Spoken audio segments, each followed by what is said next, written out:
찬송가 539장. 찬송가 539장. 너 예수께 조용히 나가. 찬송가 539장입니다.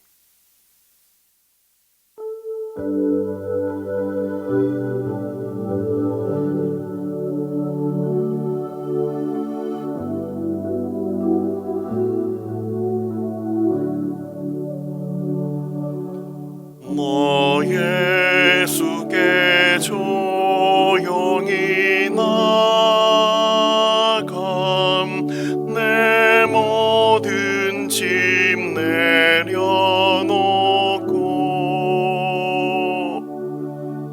주 십자가 사랑을 믿음. 죄 사함을 너 받으라. 주 예수께 조용히 나감. 내 마음을 쏟아놓으라.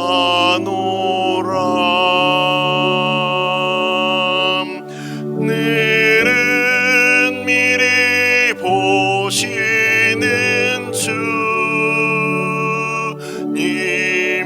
그 은혜를 베푸시리. 주 예수의 은혜를 입음. 내 슬픔이 없어지리.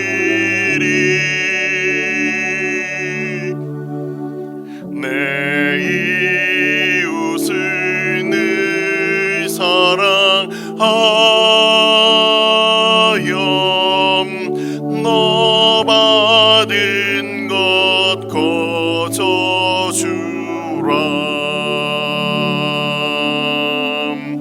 주 예수께 조용히 나감. 내 마음을 쏟아놓으라.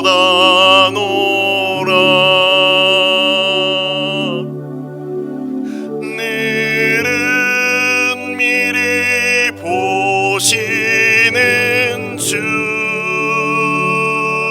주님, 그 은혜를 베푸시리.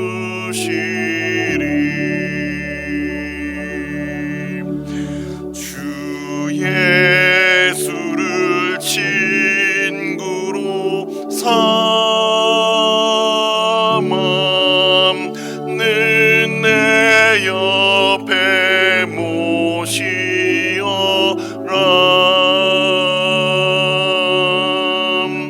그 영원한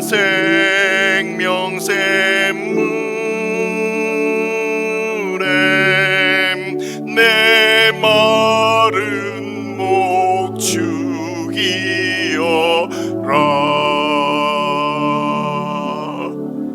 주 예수께 조용히 나감. 내 마음을 쏟아놓으라.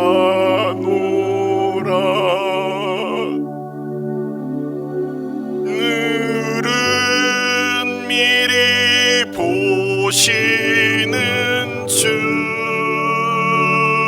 주님, 그 은혜를 베푸시리.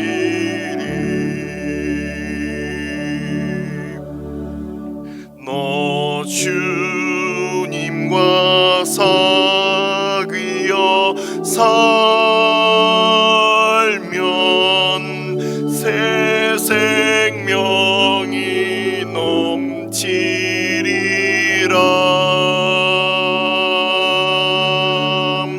주 예수를 찾느니 앞에 참 밝은 빛 비추어라.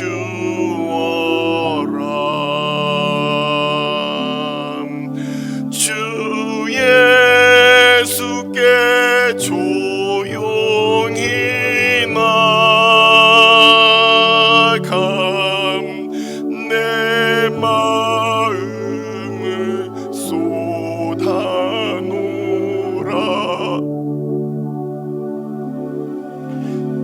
늘은 미리 보시는 주님, 그 은혜를 베푸시리.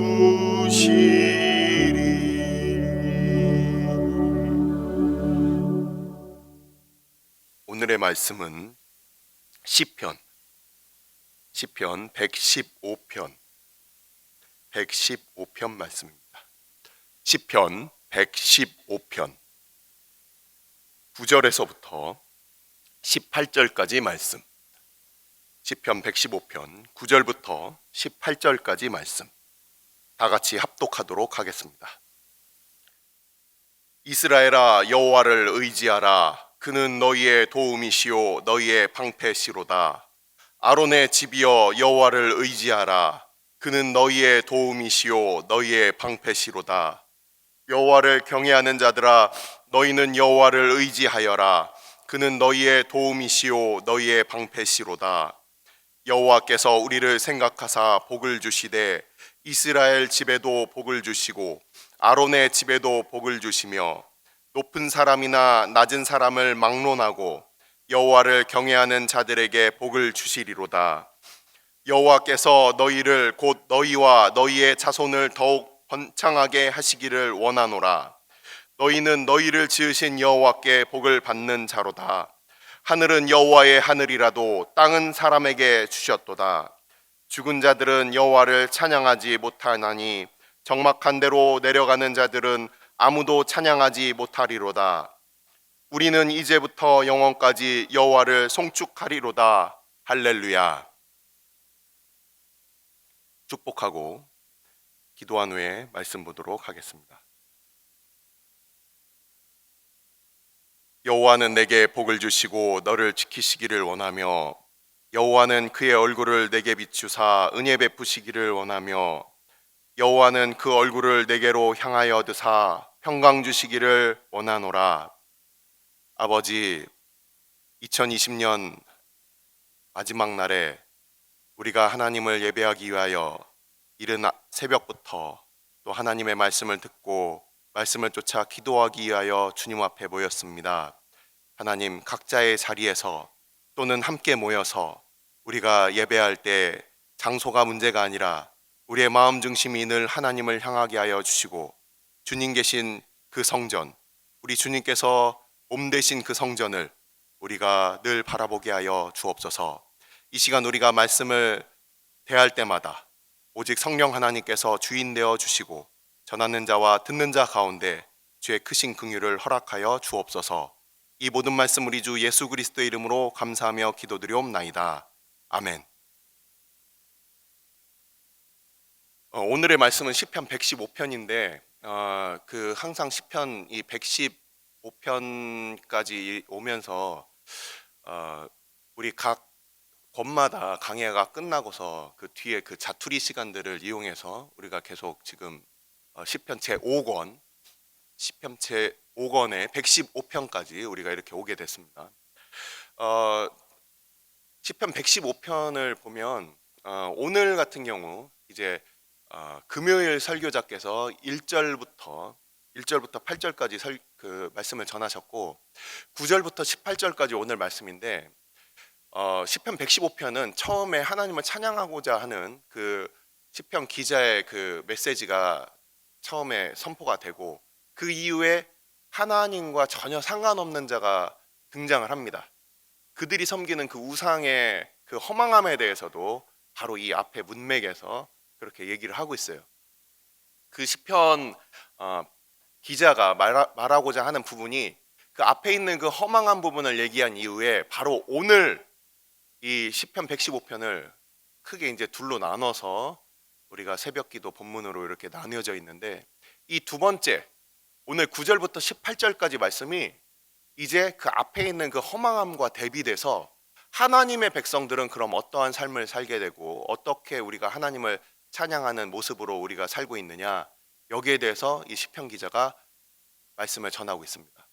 오늘 9절과 10절, 11절 이 세 구절을 보시면 이 세 구절에 등장하는 것이 다른 점과 같은 점이 이 시편 115편 9절, 10절, 11절을 여러분들 보시면 같은 점과 다른 점을 발견할 수 있어요. 같은 점은 무엇이고 다른 점은 무엇이냐, 즉 공통된 부분은 무엇이고 그리고 각 절마다 다른 부분은 무엇이냐 한번 살펴보시기 바랍니다.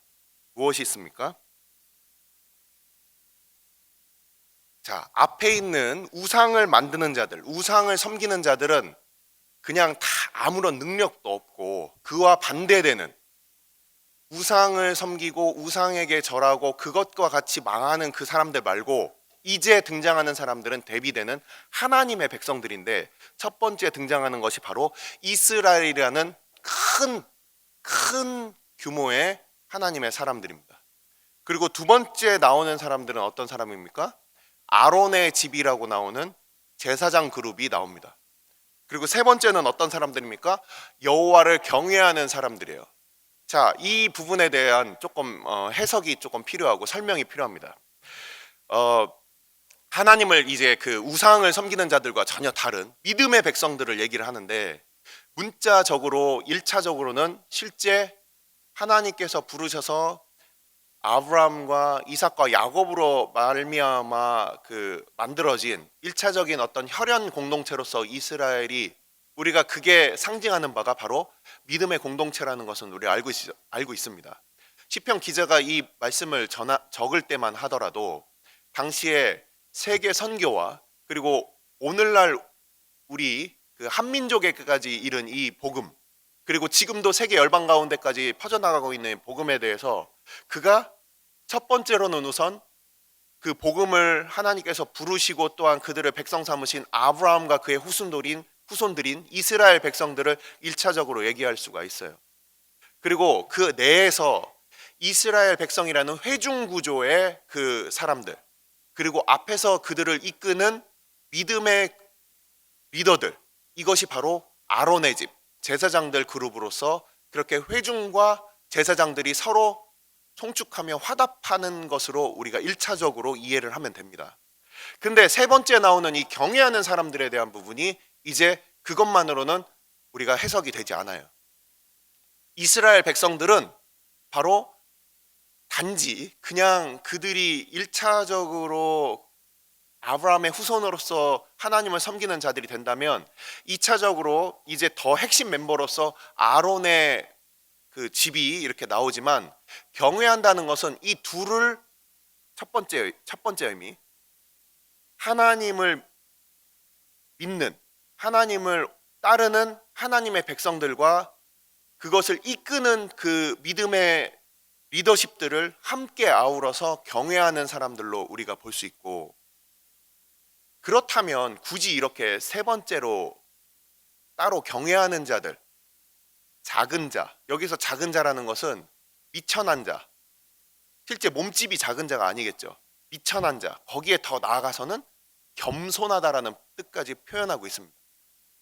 겸손함과 그리고 강대함을 소유한 겸손함이라고 원어에는 그렇게 나와 있어요. 그래서 겸손하다, 단순히 그냥 미천하다라고만 볼 수 없는 실제 강대함을 가지고 있지만 겸손한, 하나님 앞에 겸손하여 하나님을 경외하는 사람들, 바로 이 사람들이 신약에 있어서는 고넬료와 같은 사람이고, 그리고 이방인들 가운데 하나님을 두려워하고 경외했던 그 구약의 이스라엘 백성 가운데 들어왔던 이방인들까지도 포함하는 바로 경외하는 자들이라고 우리가 볼 수 있는 거예요. 그래서 두 번째, 경외하는 자들을 첫 번째로 해석한다면 바로 하나님을 믿던 당시에 폐쇄적이고 또는 일부 개방적이었던 이스라엘 백성들과 그들을 이끄는 제사장 그룹을 첫 번째로 나타낼 수 있으며, 두 번째는 바로 그 밖에, 이스라엘 진영 밖에 있는 하나님을 경외하여 이제 하나님의 백성으로, 영적인 이스라엘로 이제 그렇게 그 안에 들어올, 구약에 그렇게 믿었던 사람들, 그리고 신약에 지금도 복음이 전파돼서 믿게 된 우리들까지 포함되는 것이 바로 이 세 번째, 여호와를 경외하는 자들아 너희는 여호와를 의지해라. 바로 이렇게 되는 겁니다. 그래서 여호와를 의지한다라는 표현과 그리고 뒤에 그는 너희의 도움이시요 너희의 방패시로다, 이것이 공통되는 부분입니다. 앞에 세 주어는 그 명령의 그 대상인 세 주어, 이스라엘과 아론의 집과 여호와를 경외하는 사람들, 그 사람들 뒤에 나오는 13절에 높은 사람이나 낮은 사람 막론하고 여호와를 경외하는 자들, 바로 이 주어는 세 부분이 9절, 10절, 11절이 다르지만 같은 부분은 바로 의지해라, 그가 너희의 도움이시다, 너희의 방패시다, 이렇게 공통된 부분이 9절, 10절, 11절에 이어지게 됩니다. 그래서 9절, 10절, 11절을 보시면, 자, 도움이라는 것은 무슨 뜻이냐, 방패라는 것은 무슨 뜻이냐. 도움은 적극적으로 와서 도와주는 사람이 바로 도움이에요. 우리에게 필요한 것들을 다 도와주고 채워주고. 근데 방패라는 것은 우리가 어려울 때 그것을 막아주는, 그래서 하나님께서 우리에게 있어서 어려울 때 우리를 보호하시는 분이시며 또한 우리의 필요를 적극적으로 오셔서 채워주시는 분이시다. 바로 그 두 부분, 하나님이 단순히 우리를 그냥 보호만 하시는 분도 아니고 필요를 채워주시는 분만도 아니고 바로 부모가 자식들을 보호하고 필요한 것들을 다 먹이시고 채워주듯이 하나님은 그러한 분이시다라는 거예요. 그래서 그 분이시기 때문에 너희는 우리와 관계를 맺으시는 여호와의 명칭이 또 나왔습니다. 여호와를 의지해라. 예전에 제가 신대원을 다닐 때 김남준 목사님이 오셔서 한번 설교를 하신 적이 있어요. 김남준 목사님이 오셔가지고 그 사람의 신앙이 얼마나 깊은지를 어떻게 알 수 있느냐.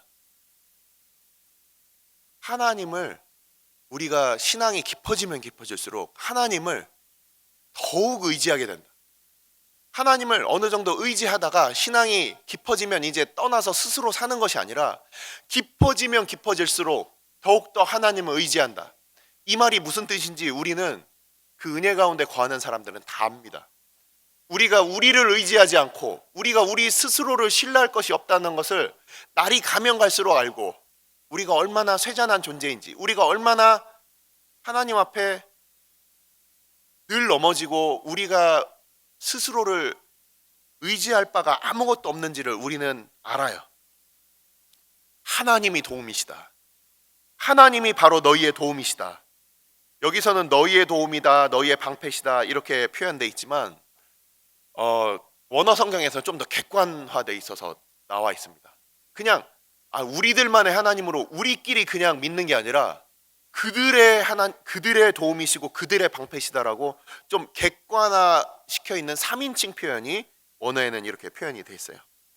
자, 10절, 12절을 12절, 13절 우리 계속 보도록 하겠습니다.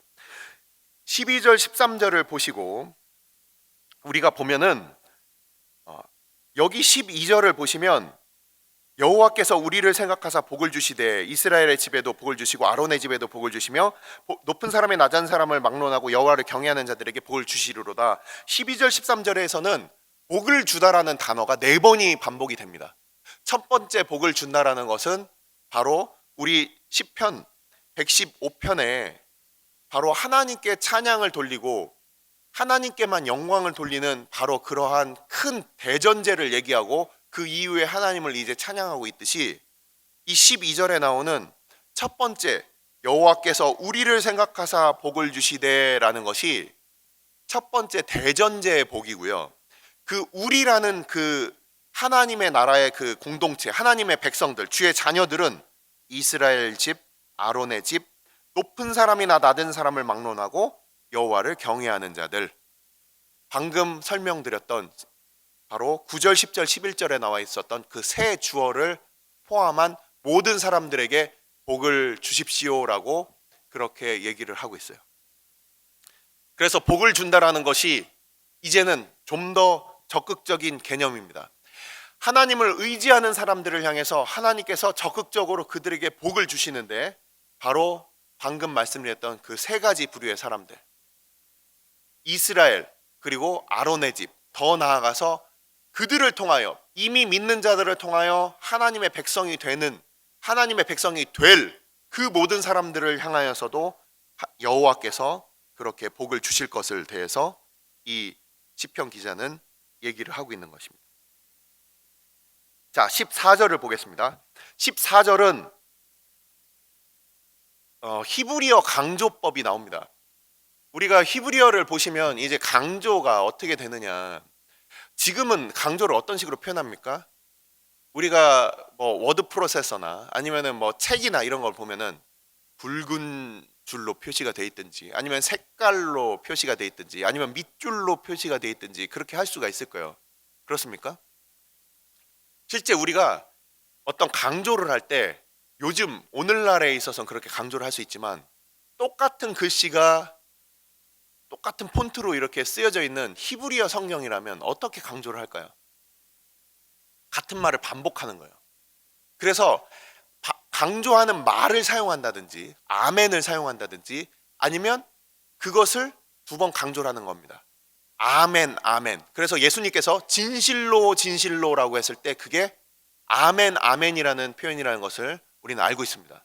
그래서 예수님께서 진실로, 진실로 너희에게 이르노니 했을 때 거기에 아멘, 아멘이라고 표현되어 있으면은 그거는 엄청난 강조다. 근데 여기 보십시오. 이 14절을 보시면 한글 개역개정에서는 우리가 쉽게 볼 수 없는 그 부분이 원어 성경을 보면은 딱 나옵니다. 14절에 여호와께서 너희를, 곧 너희와, 이게 같이, 여러분들이 지금 종이 성경을 갖고 계시다면 여기에 동그라미를 쳐주세요. 너희를, 곧 너희와, 이게 똑같은 단어가 두 번 반복되어 있는 부분이에요. 우리가 그 한글 개역 성경을 봤을 땐 너희와 너희의 자손을 이렇게 같이 이어진 것 같지만 그렇지 않아요. 원어 성경을 보시면 너희를, 곧 너희와, 그래서 이게 바로 지금 이 말씀을 듣고 있는 너희들에 대해서 강조를 하고 계시는 거예요. 여호와께서 지금 말씀을 듣고 있는 너희들, 바로 이 자리에서 하나님을 예배하고 있는 너희, 이 우리의 주의 몸된 이 교회들, 바로 우리들에 대해서 강조를 하고 있는 거예요. 그래서 14절을 보시면 우리와 관계를 맺으시는 여호와께서 너희들 그리고 너희의 자손들, 단순히 우리에게만 끝나는 것이 아니라 그것이 계속 이어집니다. 그리고 이 동사를 보시면 번창한다라는 동사를 사용하고 있어요. 이 동사는 마치 우리 음악에서 어떻습니까? 처음 시작, 부드럽게 시작하지만 점점 커지는 그런 악상 기호를 우리가 뭐라고 부릅니까? 크레센도라고 부릅니다. 크레센도. 바로 이 동사가 그 크레센도를 나타내는 동사예요. 처음에 우리가 하나님을 믿을 때 감격이 있고 우리가 기쁨이 있고 하나님을 사랑하는 것 때문에 우리가 그 세상 어떤 것과 바꿀 수 없는 우리가 그 기쁨을 우리가 소유하게 됩니다. 하지만 날이 갈수록 그것들은 퇴색되고 그것들이 잊혀지는 그런 것이 과연 바른 믿음일까요? 그렇지 않아요. 바로 이 시편 기자는 하나님께서 우리에게 그 복을 주시고 우리를 번창하게 하시는 것이 가면 갈수록 점점 더 커진다, 이것을 나타내는 것이 바로 이 번창한다라는 것입니다. 그래서 우리의 믿음은 단지 우리에게서만 끝나는 것이 아니고 우리 주변에 있는 사람들, 우리의 자손들, 이게 단순히 우리의 육적인 그 우리의 자손들을 나타내는 것이 아니라 그리스도인들을 통하여 새롭게 믿게 되는 새로운 그리스도인들, 그리고 그들을 통하여 또한 다시금 하나님의 교회가 더욱더 흥왕하여지고 번성해가는 그 모습을 바로 나타내는 것입니다.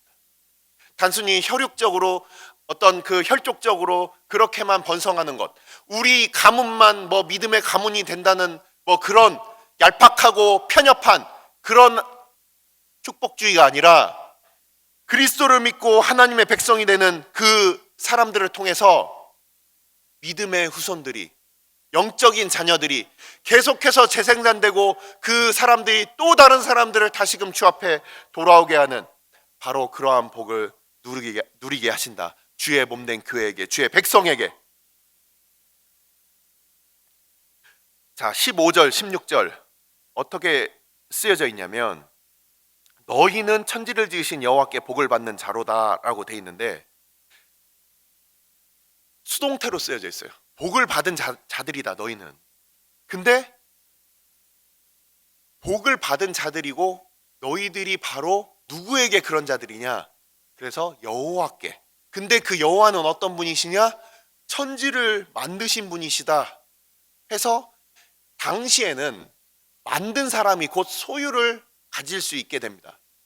오늘날도 마찬가지겠죠. 뭐 판매하는 목적으로 만든 것이 아니라면 기본적으로 누군가가 만들었다면 그것은 그 사람에게 소유권이 돌아가요. 그래서 이 15절과 16절은 같이 이어지는데, 하나님이 하늘과 땅을 만드셨어요. 그럼 누구의 것입니까? 하나님의 것이에요.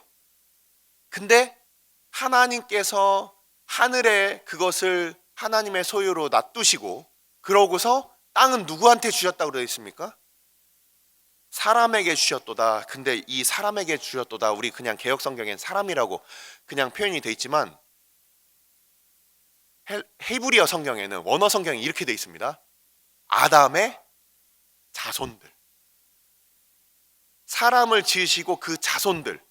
그래서 이 자손이라는 것이 영어로 번역하면 children이에요. 자녀들이라는 표현이에요. 단지 그냥 육적인 자손들이 아니라 이제 하나님께서 아담을 지으신 하나님의 그 목적, 거룩한 목적이 무엇이었습니까? 아담으로부터 계속해서 하나님의 자녀들이 계속 생산이 되는 거예요. 그래서 이 15절, 16절은 하나님이 이 모든 천지를 다 소유하셨지만 바로 사람들에게 그것을, 그 소유를 주셨다. 마치 이것은 상속권을 주는 거예요. 아버지가 아들에게 사랑해서 그 상속권을 주듯이 바로 그 표현이에요. 그래서 15절과 16절은 바로 복을 받았다, 그냥 땅을 차지했다, 이것이 아니라 하나님이 우리 아버지가 되셔서 그 모든 소유를 그 자녀에게 상속해 주는 것 같이 그 관계 가운데 우리가 이것을 받은 것이다. 그렇기 때문에 우리가 참된 복을 누리는 사람이라는 거예요. 근데 단순히 우리가 소유물을 하나님으로부터 받아서 그래서 우리가 그냥 복을 누리는 것이 아니라, 진정한 복은 바로 우리와 관계 맺으시는 여호와께서 바로 그 자녀에게 아버지의 재산을 상속해 주듯이 바로 그렇게 상속을 받은 우리들인 것이다. 하나님과 우리 사이의 그 자녀됨이, 그것이 아버지와 자녀됨이 그것이 성립됐기 때문에 복을 받는 것이다. 자, 17절 18절을 말씀드리고 이제 말씀을 마칩니다. 자, 17절과 18절은 그 하나의 극명한 그 대비를 이루고 있어요. 이게 무슨 소리냐면 17절을 보시면 할렐루야가 아니야 이렇게 표현이 되어 있고요. 할렐루야가 아니야. 18절의 맨 마지막엔 할렐루야 이렇게 끝나는 거예요. 17절에는 우리 보면은 죽은 자들은 여호와를 찬양하지 못하나니, 지금 한글 성경에서는 지금 할렐루야라는 표현이 여호와를 찬양하라라는 표현이라는 것을 우리는 알고 있습니다. 17절에는 그 말을 풀어놨어요. 그래서 한글 개역 성경으로는 그게 팍 마음에 와닿지가 않아요. 하지만 17절과 18절 보시면 17절에는 할렐루야가 아니야, 로 할렐루야 이렇게 돼 있어요. 할렐루야가 아니야. 근데 우리는 할렐루야예요. 17절에는 죽은 자들, 여기서 몸이 죽어서 입이 움직이지 않으니까 찬양하지 못하지 이렇게 생각하시면 잘못된 생각입니다. 우리가 입이 있어도 믿음이 없고 하나님을 향한 사랑이 없고 그 은혜 베푸심을 알지 못하면 찬양할 수가 없어요. 내가 그냥 알아, 감사하지 않아, 그럼 믿는 자들 중에서 찬양할 수가 없어요. 그 신앙이 죽어 있고 그 믿음이 죽어 있는 사람들은 찬양할 수가 없는 거예요. 단순히 몸으로 죽은 사람들이 입을 움직이지 못하니까 찬양하지 못하는 것이 아니라 죽어 있다는 표현, 이것은 바로 하나님을 향한 그 믿음이 죽어 있거나 그리고 그 감사함이 죽어 있거나 하나님께서 그 주권적으로 우리에게 베푸신 그 은혜를 잊은 사람들은 찬양할 수가 없다, 할렐루야 부를 수가 없다. 교회에 앉아 있지만 그렇게 어렸을 때부터 수많은 이야기들을 들었고 그렇게 기독교 집안에서 자랐지만 지금도 우리를 다스리시고 우리를 사랑하시고 우리를 지금도 통치하시는 분이 하나님이심을 모르면 그저 적막한 대로 내려갈 뿐 아무도 찬양하지 못한다. 하지만 바로 이들과 마치 우상들에게 절하고 아까 말씀드렸듯이 1절부터 8절까지 나와 있는 우상들에게 절하고 하나님을 알지 못하고 그것들에 매여서 섬기는 자들은 그렇게 적막한 가운데 내려가며 하나님을 섬기지 못하지만 하지만 그들과 대비되는 9절부터 나와 있던 아까 말씀드렸던 이스라엘과 아론의 집들과 그리고 바로 여호와를 경외하는 자들, 이 사람들, 즉 18절에 우리들, 하나님을 믿고 하나님을 온전히 따르고 하나님을 섬기는 우리들은 지금부터 영원까지 이 모든 시간을 다 조금의 빈틈도 없이 우리는 우리를 다스리시는 그 여호와를 송축할 것이다라고 그가 감히, 이 시편 기자가 감히 얘기하는 이유는 하나님의 사랑이 조금도 빈틈이 없기 때문에, 우리가 능력이 있어서 찬양할 능력이 있고 우리의 환경이 완벽해서 우리가 찬양하는 것이 아니라 하나님의 사랑이 조금도 빈틈이 없기 때문에 우리가 영원히 찬양할 수 있는 거예요.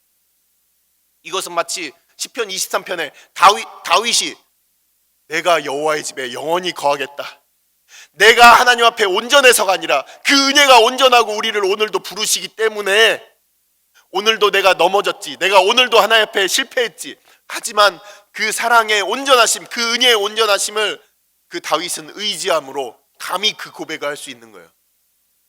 마찬가지로 시편 115편에 있는 이 기자는 우리는 지금부터 영원까지 여호와를 송축할 것이다, 그것은 바로 하나님이 앞으로 영원히 우리를 붙잡으실 것을 그가 고백하는 거예요. 그러면서 마지막으로 이렇게 고백하면서 끝납니다. 여호와를 찬양하라. 기도하겠습니다.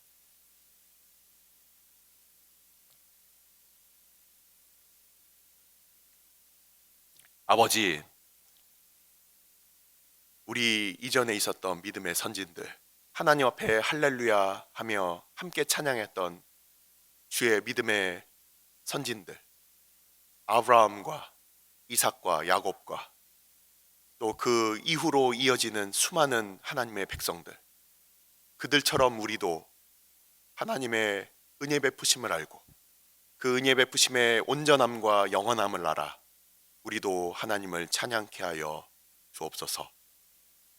우리가 온전해서가 아니라 온전하신 그 은혜 오늘도 알게 하여 주셔서 우리가 우리의 힘으로 하나님 앞에 나아가는 것이 아니라 하나님의 신실하신 그 은혜 가운데 오늘도 우리가 감히 그 앞에 믿음으로 서오니, 아버지, 우리가 우리를 신뢰하고 우리를 의지하는 자들이 아니라 오늘도 하나님 앞에 예배하는 오늘 하루가 오직 그리스도의 우리의 의되심, 단번에 이루신 그 제사, 하나님과 우리 사이의 그 관계를 원수와 원수의 관계가 아니라 이제는 아버지와 아들의 관계로 온전하게 이루신 그것을 우리가 기억하며 이제는 하나님의 소유가 된 백성이 되고 또한 우리를 통하여 다른 이들까지도 그 복이 흘러가도록 우리를 부신 하나님의 거룩한 목적 가운데 우리가 다시금 우리가 누구인지 알고 우리가 예배하고 우리가 경배하는 우리 하나님이 누구신지 우리가 온전히 알아가고 더욱더 알아가는 오늘 하루가 되게 하여 주옵소서. 이 모든 말씀 우리 주 예수 그리스도의 이름으로 감사하며 기도드리옵나이다. 아멘. 오늘 주일은 주일 예배와 주일 사역을 위해 기도하는 날입니다. 이 시간 기도하실 때 오늘 예배가 하나님 기뻐하시며 하나님의 임재가 있는 예배가 되게 해달라고, 오늘 강단을 살려주시고 말씀 전하시는 목사님 위에 성령으로 기름 부어 달라고, 교회 모든 부서와 섬기시는 일꾼들이 먼저 큰 은혜 누리게 해달라고, 계속해서 담임 목사님을 위해 기도해 주시고 함께 동역하시는 장로님들과 교역자들이 사랑으로 하나 되어 온 교회가 성령으로 충만한 가운데 부흥의 역사를 이루게 해달라고, 주일 예배와 사역을 위해 합심으로 기도하신 후에 자유롭게 기도하시면 되겠습니다. 이 시간 기도하실 때 먼저 저를 따라해 주시기 바랍니다. 주여 은혜를 주옵소서. 주여 은혜를 주옵소서. 다 같이 합심으로 기도하겠습니다.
아멘.